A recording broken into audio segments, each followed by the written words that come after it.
الفيلم بيبتدي بولد جميل اسمه أندي، وبنلاقيه بيلعب بألعابه اللي بيحبهم وبيهتم بيهم، وخصوصا لعبة اسمها وودي بيفضل يلعب بيها لحد ما بيسمع صوت مامته وهي بتنده عليه علشان يجي يساعدها في حفلة تحضير عيد ميلاده. فبيروح لها أندي وبيسيب وودي، وبعد ما بيمشي بنلاقي وودي بيتحرك وبيتكلم هو وكل الألعاب، وبنفهم من هنا إن اللعب بتمثل علينا إنهم مجرد ألعاب، ومش فاهم ليه مع إنها حاجة تبسط يا أصدقائي. وبيعمل وودي اجتماع مع كل الألعاب وبيقول لهم يخلوا بالهم من بعض علشان خاطر لما يجوا ينقلوا للبيت الجديد محدش منهم يضيع، وبيعرفهم كمان إن النهاردة عيد ميلاد أندي، فاللعب بتقلق لحسن تيجي هدية لأندي شبه لعبة فيهم ويلعب باللعبة الجديدة ويسيب القديمة. فساعتها وودي بيفضل يهديهم وبيفهمهم إن أندي هيفضل يلعب بيهم مهما حصل. وبعدها بيسمعوا صوت أصحاب أندي وبيشوفوهم وهم معاهم هدايا كتير، فخوفهم بيزيد. فوودي بيبعت لعبة على شكل عسكري علشان يراقب الهدايا وهي بتتفتح، فبيروح هو وزمايله وبياخدوا معاهم لاسلكي وبيستخبوا في مكان علشان محدش يشوفهم، وبيعرفهم العسكري إن الهدايا مفيهاش ولا لعبة، فاللعب بتطمن وبتفرح.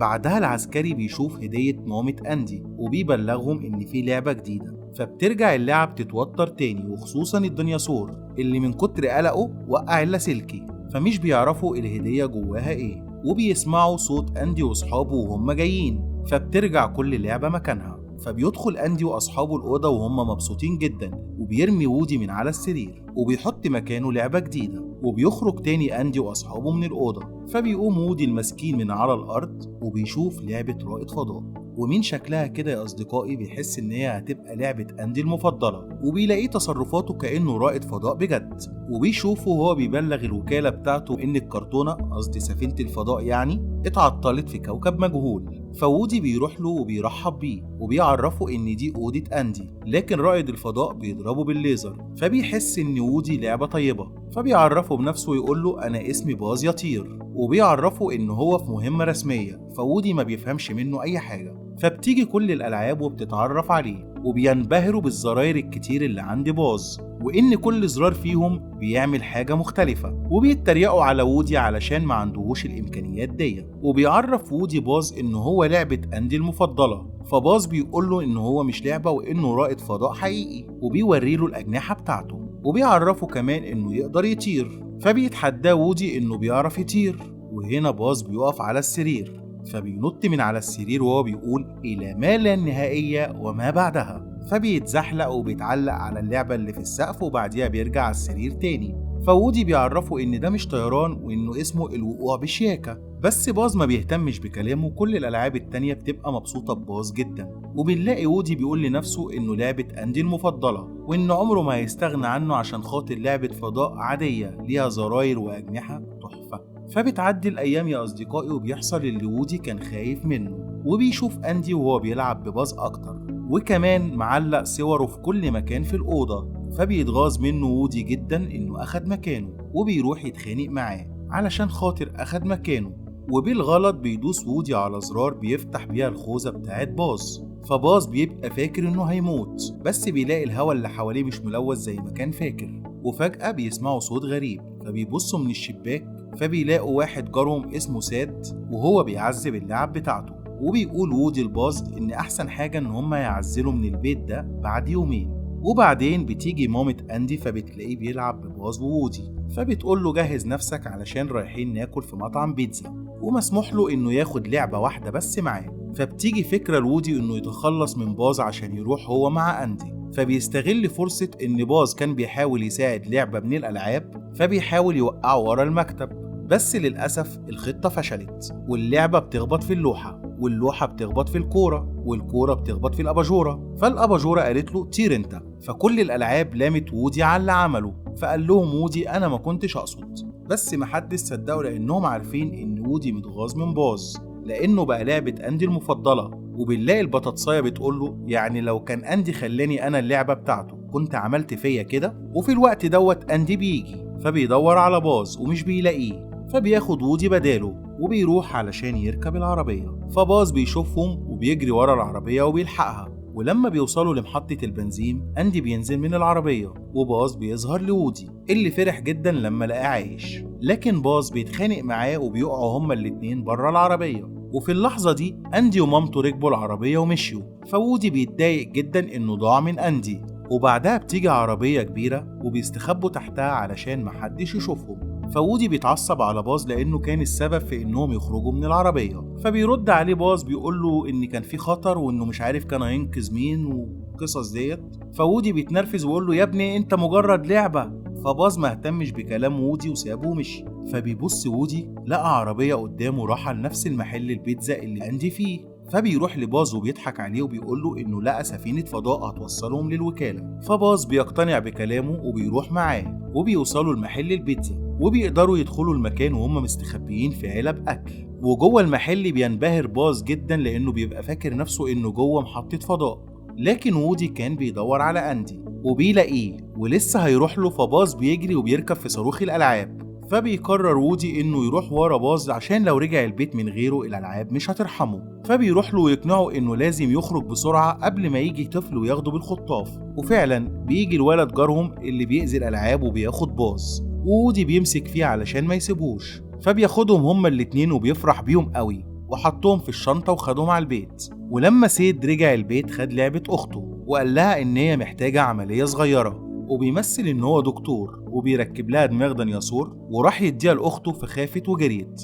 لما وودي وباز شافوا اللي حصل خافوا، فجري وودي ناحية الباب علشان يفتحه بس ما بيعرفش. فبيبص وراه لقى لعبة شكلها غريب بتاخد راس العروسة، فبيفتكر إن هي هتاكلها، فبيخاف منها ومن كل الألعاب اللي شكلها مرعب.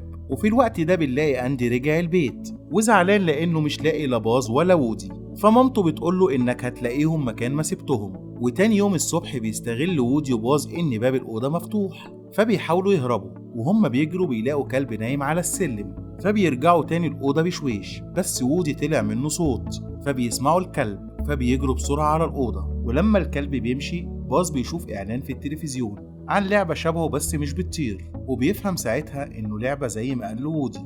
فبيحزن فبيروح يقف على سلم عشان يثبت لنفسه إنه هو بيطير، بس للأسف بيقع وإيده بتتكسر. وبتيجي أخت سيد بتاخده وبتلعب بيه، وبعدها بيخرج وودي من المكان اللي كان مستخبي فيه علشان يدور على باز. فبيلاقي إن أخت سيد بتلعب بيه مع العرايس بتاعتها. ولما البنت بتمشي بيروح له وودي عشان يرجعوا مع بعض البيت أندي، بس باز كان حزين جدا وبيعرفه إنه عارف إنه لعبة ومش رائد فضاء وكمان مش بيطير. وبياخدوا وودي غصب عنه على الأوضة، فوودي فتح الشباك ونادى على أصحابه اللي سمعوه ورمى لهم وودي سلك علشان يمسكوه، وهو هيربطه من الطرف التاني عشان خاطر يقدروا يسحبوه يروح لهم. بس هم كانوا زعلانين منه بسبب اللي عمله بباز، فبيطمنهم وودي بيقول لهم إنه باز معاه. فبينده وودي على باز عشان يوري نفسه لأصحابه علشان يصدقوه، بس باز بيبقى زعلان جدا ومكتئب ومش عايز يقوم من مكانه. فبيضطر وودي ساعتها يمسك ايده المكسورة عشان يعرفهم انه معاه. فبيشوفوا ايد باز المكسورة وبيفتكروا انه وودي مجرم، فمش بيرضوا يساعدوه وبيرموا الحبل. فبيزعل وودي وبيتفاجئ ان اللعب كلها ملمومين حوالين باز وبيفتكر انهم هياكلوه، فبيروح علشان ينقذه. فبياخدوا منه دراع باز عشان يصلحوه، وهنا بيعرف ان الالعاب دي مش شريرة وانها مش بتاكل الالعاب، وانهم بيساعدوا باز زي ما كانوا بيساعدوا العروسة. وفجأة بيسمعوا صوت سيد فبيستخبوا كلهم، وودي كان بيحاول يزق باز عشان يستخبى زيهم، بس باز مش عايز يستخبى. وودي بعد ما كان بيحاول معاه سابه وجري واستخبى جوه السلة. وبيجي سيد ومعاه صاروخ الاحتفالات، وكان بيدور على وودي عشان خاطر يربطه في الصاروخ فمش لاقيه، فبياخد باز مكانه وبيحط صندوق على السلة اللي وودي مستخبي فيها. فبيربط باز في الصاروخ ورايح عشان خاطر يولع الصاروخ، لقى الدنيا بتمطر، فبيقرر انه يفرقع الصاروخ بكرة وبيظبط المنبه على الميعاد. وبعد ما بينام وودي كان بيحاول يخرج من السلة بس مش عارف، فبيطلب من باز انه يساعده، لكن باز بيبقى زعلان ومكتئب وبيقول له انه مجرد لعبة وما يقدرش يساعد حد.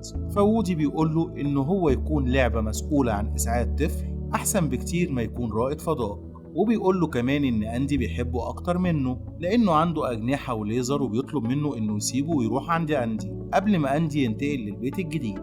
فبيستجدعوا باز وبيروح يزق السلة، فبيخرج وودي من السلة بس لقى المنبه بيرن، فبيصحى سيد من النوم وبياخد باز عشان خاطر يفرقع الصاروخ ويتفرج على باز يا حبيبي وهو بيطير وبينفجر. فأودي بيحاول يخرج عشان خاطر ينقذ صاحبه، فبيشوف الكلب فبيقفل الباب بسرعة، فبيروح ينادي على كل الألعاب علشان خاطر يساعدوه. وبنروح لأندي بنلاقيه لسه زعلان علشان مش لاقي لا باز ولا أودي علشان ياخدهم معاه للبيت الجديد.